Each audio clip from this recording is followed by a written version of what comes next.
What's up, guys? This is this sick boy Ian here, bringing you guys our team builder for week 7 of the NCL, taking on our good buddy Jed and his Adelaide Overheat. If you guys have been on my channel for a while, you know exactly who Jed is, or if you're part of the NCL, obviously you know who Jed is as well. A really good friend, and we've had a rivalry for a while, although historically I've been on the brighter end of things in that rivalry. Jed's definitely pulled some games off me in the past, though, and he can absolutely do it here. I think if there's any time for him to be able to do it, it's right now, and I'm really looking forward to seeing how this game's going to go. So let's run through his team.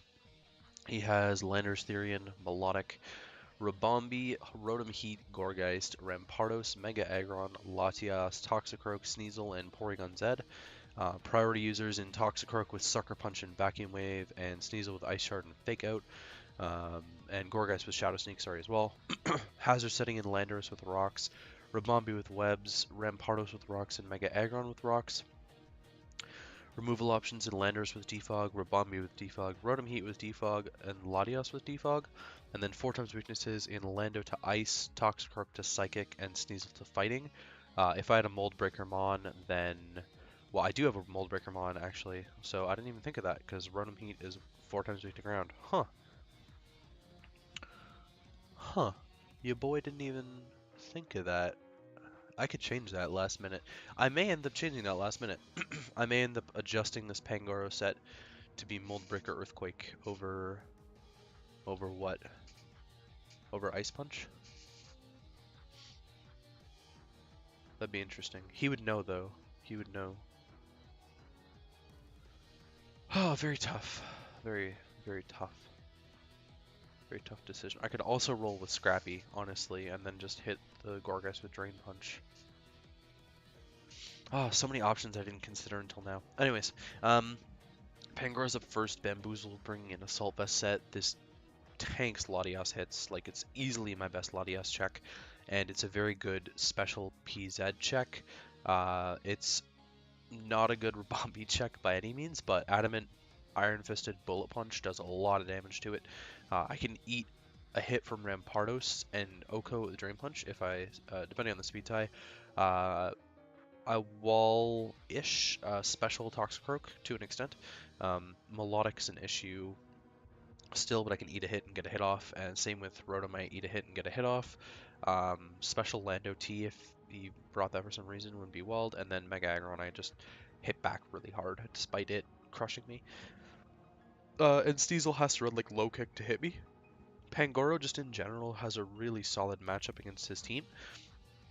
Like, he's got ways to hit it still, but not a ton of super effective coverage for it. Like, I think it may force Rabombi to come, and if Rabombi doesn't come, this game gets a lot easier for me. It also potentially forces Rampardos to run max speed. I'm just avoiding that catch-22, because I don't want to deal with the speed tie with Rampardos when I know that I can Oko him and he can't Oko me unless he's got superpower. It just functions so well as a Latias wall, which is very important, in my mind at least. So that's what we're rolling with there. Jeez. Tiny bit of speed again, so I will outspeed no speed Rampardos if he opts to go that way, and then I just took that from HP. I wanted Adamant max attack. Like, I need as much attack as I can to get the Banded Bullet Punch, or sorry, Iron Fisted Bullet Punch off. Banded Bullet Punch would have Oko'd Rabombi, but I'm not about that life necessarily, because I don't think Band offers me the walling capabilities that I can have with this natural typing. Entei, I'm bringing a special Entei. I was originally Solar Beam, Power Herb Solar Beam for the Melodic, but it actually only does like 49% to max HP Melodic, so instead of going that route, I'm just going with a Toxic set with Super Berry, so I can get a Toxic off on the Melodic, hopefully. If I don't, then I'm in a really bad spot, like a very, very bad spot against that Melodic. I don't necessarily want him to switch in on Lava Plume either. So the thing, my thought process here is that Banded Entei is such a huge threat to his team that either Melodic or Rotom-Heat will switch in to it. Otherwise, like Bantei two-shots the rest of his team. One-shots or two-shots the rest of his team with Banded Sacred Fire. So I'm really anticipating him to have a switch into Banded Entei, because even though I haven't brought Banded Entei that much, it's just a ginormous threat to him. Lava Plume deals with the Mega Aggron very easily, deals with the Landorus switching in, potentially, I don't know if it would, to get an Intimidate. It's my best way to hit the Gourgeist. Rabombi, same thing. Entei's a decent Rabombi check to me. He has to run like Hidden Power Ground to hit me. Hidden Power Water is there for the Rotom-Heat, and it also functions as an answer to a Lando switch-in and Rampardo switching in as well. That was the idea, was at the very least, was to have Solar Beam for the Melodic and then Hidden Power Water for the Rotom, so that I could cover both of his switch-ins to Banded Entei, but instead I have Toxic to cover those. And then Shadow Ball is there for the Latias, just in case that gets out of hand. Just like really specially offensive with a lot of speed investment this week. I'm running enough speed for Landorus and Landorus Therian, and then I should be able to get some burns maybe. I've got the Mago Berry, so I eat a hit and then get a lot of HP back with the Super Berry there. In theory, I can switch it on rocks, eat a hit, and then get my Super Berry back, and I can easily scout out to see if this is going to be like, this isn't that important of a mont for me this week, so at the very least, it's a scout to see if the Lando-T is Scarf or not, because I know that I'm going to outspeed it. Although I wouldn't want to do that until way later, because Bronzong is my dedicated Lando-T switch-in. With Culver Berry for the knockoff, I live an Adamant and a Jolly Banded knockoff from Sneasel with this, and I OHKO it back with Gyro Ball because of how fast it is. My apologies, I needed to record this at some point though, so I needed to get it recorded at some point. I've got the Psychic on there. We deal with Toxicroak very easily with this as well. It's a very good physical Toxicroak switch-in. His only way to hit me is like Sucker Punch, or Drain Punch, I guess, but Psychic will OHKO it, unless he's Pyapa Berry. I have Toxic on here as well if he thinks he can get in a wall on me or a Latias. Oh my god, excuse me. Latias sub gets broken by Gyro Ball, so I don't need to worry about it subbing up on me necessarily, and rocks are kind of important just to cripple the Rotom, the Sneasel, and the Rabombi, which I think is worthwhile, as well as getting good chip on the Lando. Lando doesn't have recovery, and his only way to pass recovery into it is a Wish Latias. I'm a lot less scared of a Wish Latias than I am of a Calm Mind sub Latias. And in general, I don't think Latias is the best option to deal with me, but he might try and bring it just to sort of copy my Latias. Oh, I totally forgot to talk about this. I'm not predicting Sneasel, PZ, or Rampardos. Those are the only ones that I don't really see coming. I think Sneasel's really dangerous to bring when I have Conkeldurr that just picks it off with Mach Punch, and both of my fighting types looked pretty strong this week, so I do think Rabombi has to come to be able to check. I think Rabombi Latias kind of have to come for it. I'm a little bit skeptical about the Gourgeist. There's a lot of different sets he could try and run with the Gourgeist, and I'd be a little bit scared of them. I'm not opting to run max speed Entei, so Gourgeist Small will outspeed my Entei if he's running the speed investment for it. I EV'd this 2-3-shot Lando-T with Psychic. That's what the special attack investment's there for, and then the rest in defense almost worked out perfectly, so I will, I'm not getting OHKO'd by Adamant Banded knockoff from Sneasel, and also Adamant knockoff from Lando is not killing me either through the Culver Berry. Torn-T, I'm running a Skyplate Torn-T with Heat Wave, U-Turn, Air Slash, and Defog. This set has changed a lot. I used to have Icy Wind on the set to deal with the Lando, and then I realized that Skyplate Air Slash is a 2-shot / 3-shot anyways. It'll be a 2-shot after rocks, and I'll outspeed it in theory. And I really wanted the pivoting with U-Turn because I think that Rotom-Heat is going to be his switch in every single time to this, either Rotom-Heat or Aggron. And Rotom-Heat gives me my Mega Latias, Aggron gives me my Entei, so hopefully the pivoting will work out there. Again, Air Slash hits a lot of his team really hard. His resists are the Rotom, the Mega Aggron, and the Rampardos. Rampardos is not a resist by any means. Mega Aggron can definitely eat the hit, but it doesn't really want to eat a Heat Wave, which is also what I've got on there. And then Rotom-Heat is a threat to this. I have Defog on here to get rid of rocks and webs. I needed a defog option, and my other defoggers just didn't look that good this week, as defog users, I should say. I am outrunning Sneasel with the speed investment, max special attack, a little bit of HP, just a very offensive Tornadus. Rotom-Frost is coming for me. Obviously, Rotom-Heat looks like a fantastic bring against my team. In my opinion, Rotom-Heat is an amazing bring against my squad. Unless he's really fearing the Diancie, which I don't think he would be. He could be, because I actually think Diancie has a decent matchup. So Rotom-Frost is going to be a little bit sketchy, and I just realized I'm a moron. And I'm outspeeding Toxicroak instead of speed tying his Rotom. So we're just going to fix that really quickly here. So now I'm speed tying his Rotom, and let me just fix my note here. I totally forgot to speed tie his Rotom. I have to fix that. There we go. Electrium Z Thunderbolt blows through Mega Aggron. It's like 56 to 70 something %. So if I can chip it, then I can break it.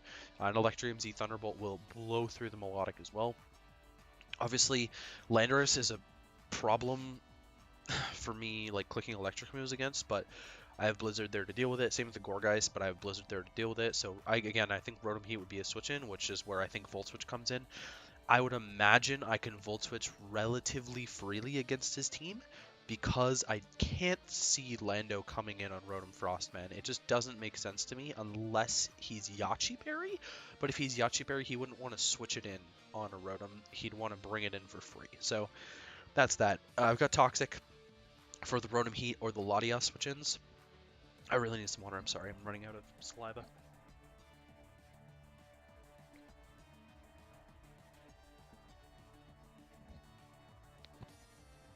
Oh, whew. Last but not least, I'm bringing Bolt Beam, Calm Mind, Recover, Mega Latias. Max speed to speed tie with his Latias. Excuse me. And then I split my HP and defense in a way where I'm living specific hits. And I wrote that down and then forgot. I believe it's also knockoff from... I believe it's also knockoff from Sneasel. Because I did specific calcs for this to find out what the exact... Oh, it's Icicle Crash from Jolly Choice Band Sneasel. This specific spread gives me the best possible roll against Jolly Choice Banded Icicle Crash. It's the best split between HP and defense to give me that hit. And you'll note for Mega Latias, and I'm just going to get out of this for a sec, and we'll look at Mega Latias' stats versus Latias. I don't know if you guys can see this. Let me... Yeah, you can. Okay, so Mega Latias has 120 defense versus the 90 defense of regular Latias. So the 30-point increase means that it's actually better to invest in HP. Sorry, it's better to invest in defense and HP than rather than just flat HP.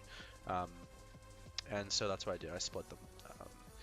I mean, the stat increase doesn't look like it's that much, only 100 base points, but the 20 in Spit F, the 30 in Special Attack, 20 in Attack is completely worthless, by the way, and then 30 in Defense.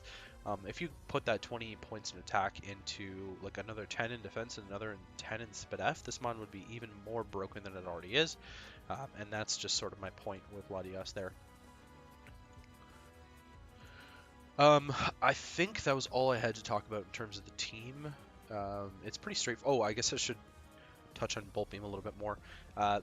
Basically, Bolt Beam deals with Lando Melodic, and that's the first two things I see. Deals with the Latias as well, deals with the Gourgeist, does not deal with the Rotom-Heat, but I can Calm Mind on the Rotom-Heat for days. For days. And that was kind of the only purpose, is those 4 mons, but I felt that those 4 mons were a big enough problem that Bolt Beam was the right call, and Bolt Beam just hits neutrally everything except for the Rotom-Heat anyways, so I felt like it was probably the best call. I'm really hoping I'm not put in a position where the Sneasel is going to pursue me. Really hoping I don't get put in that position. I would have loved to bring a Reflect type set against this Mega Aggron, because Reflect type, Calm Mind, Bolt Beam would have been fantastic, and then I wouldn't have been able to get Toxic, but I don't think he's going to let me have that opportunity. He's used Reflect type himself so often that he knows it can come. He knows it's a threat. I know it's a threat for him. I know it's definitely a problem. The thing is, if he Reflect types my Bronzong, he's not in that much of a better situation because Pangoro can still hit it. And if he Reflect types the Bronzong, then it actually gives Entei a really good chance to hit it too. So I think Reflect type is a lot worse on his side than it would be on mine. So while I am very scared of catching a Toxic with my Mega Latios, especially with this set, this is definitely a late game answer. What does that mean overall? That means Rotom-Heat is the biggest problem to my team. It would have been anyways. And again, like I said, I may change my Pangoro just to make Rotom-Heat a little bit less of a threat. Changing something out from Mold Breaker Earthquake. I'm not sure what I would change though. Maybe not. Potentially Knockoff would be my best option. Because Ice Punch can still deal with things. Will-O-Wisp is so obnoxious, and I'm not bringing a Cleric. Do I even have... I'm pretty sure Whimsicott gets Clerical ability, or Diancie gets Heal Bell. I'm not bringing my Cleric this week, and he's got some options to burn my physical attackers, which is very scary, but I am bringing a very specially biased team this week. So we'll see about that. Again, I might change this for Mold Brick or Earthquake, and I think... fuck, I think I might have to right now, actually. I think I might actually have to run Mold Brick or Earthquake. Let me just do a calc really quickly. If he's offensive for some reason.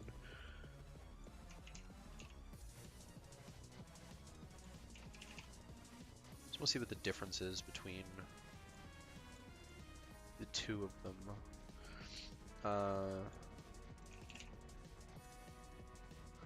So Drain Punch is a 2-shot, Earthquake's an Oko against that, and if he's physically defensive, Rotom.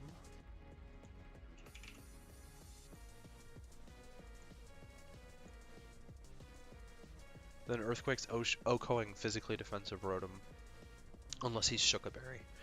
So I do think it's worth my time to put Earthquake on the set.